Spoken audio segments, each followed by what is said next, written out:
Start ako. So, ayun.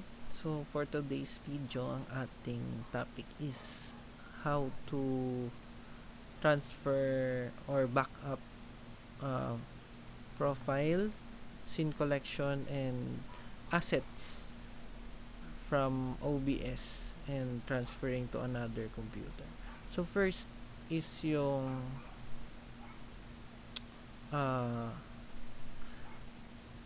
mag-transition muna tayo sa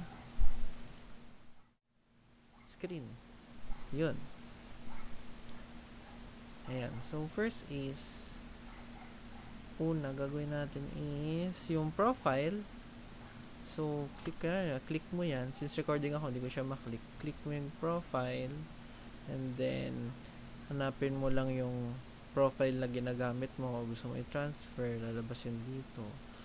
Tapos, click mo export. So, ang magiging export nun is folder type. So, ano siya? Multiple files. So, naka-folder siya. Lagay mo sa folder na gusto mong i-save temporarily.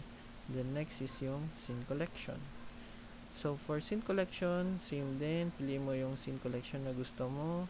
Export. Tapos, kunyari, gusto mo siya dito. Document. Diyan mo siya export. JSON file siya. So, save mo. Tapos, okay. And then, once na nagawa mo na yung dalawang una, kung susunod naman is yung, kunyari, itong mga assets. So, una yung, ito to. For example, itong mga socials na, hindi mali. Itong mga social na, icon.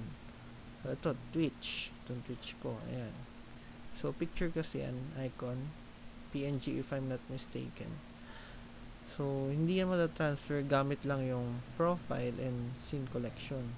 Kailangan mo siya i-transfer manually and ipunin mo siya as one. Ngayon, pag nagawa mo na yun, kunyari mag-start ka na mag-transfer, ganito. Saan ba to? Yan, documents, OBS. So, kunyari, for example, ito kasi, itong folder na to, itong Summer Splash animated overlay, nakuha ko lang to sa internet. Tapos, kinopya ko lang siya. In-import ko siya gamit ang Streamlabs. Kasi yung tutorial, Streamlabs. Okay. Kaming siya, ayan. Ito naman. Pero ito, blanco pa to. Ginamit ko lang yung Streamlabs pang import. So, from Streamlabs, punta dyan sa settings, scene collection, import. Tapos, balik tayo sa folder ng, ayan, over. Ayan. Tapos, Streamlabs quick install. So, once nagawa na yan, punta naman sa, okay na sa import, done. Tapos, automatic lalabas yan. Ngayon, para ma-transfer mo naman siya sa kabilang file, ay sa kabilang OBS. Automatic yun eh. Pag import. Ayan, lalabas siya. Galing siya sa SLabs client. Automatic. So, pero pag wala, may tutorial naman dun. Pero sa akin kasi gumana na kagad eh.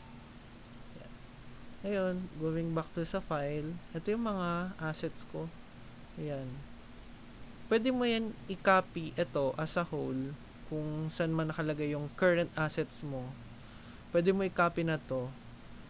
Pero, pagdating naman sa kunya, mag-i-import ka na. I-link mo na ulit yung mga assets mo dun sa kabilang computer. Tapos, na-transfer mo naman to, manually mo siyang gagawin isa-isa, which is mahirap. So, ang ginawa ko is galing dito sa folders na to, isa-isa ko siyang i-transfer na lang sa iisang folder. So, makikita mo, halo-halo na yan. May webm, png, yan, Discord, mga tao dito, iba-ibang assets na, halo-halo na sila dyan. Para kapag nag-import ka na dito,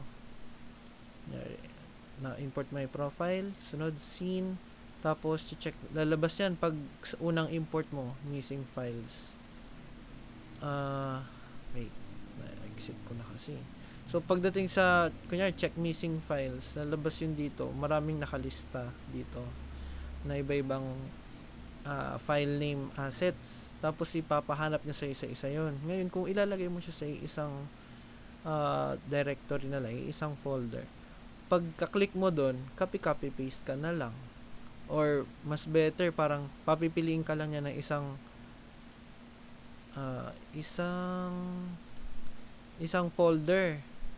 Parang kunyari, ito yung assets. Pipiliin niya, select lang tong assets. Select lang tong assets. Tapos automatic siya na magsusort ng mga assets mo depending sa name. So, ganun lang, mabilis lang. Pag nagawa mo na yun, syempre gawan mo na lang backup sa Google Drive. Yun lang. Thank you.